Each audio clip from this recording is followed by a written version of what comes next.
أحد المشاكل اللي هو تطبيق الضغط على مناطق الوجه. تطبيق الضغط اللي هو متمثل بالليجرا، اللي بس ليجرا، ما بيحقق النتيجة المرجوة من الضغط.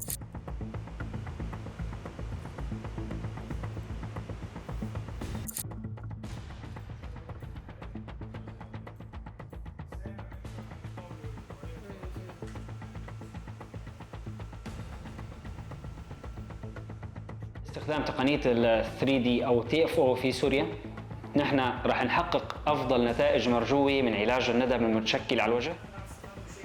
صرنا نقدر نتحكم بكمية الضغط حول هذه المناطق، واستطعنا إنجاز أكبر عدد من طبعات الوجه في وقت قياسي وبدقة أكبر من استخدام الطريقة التقليدية.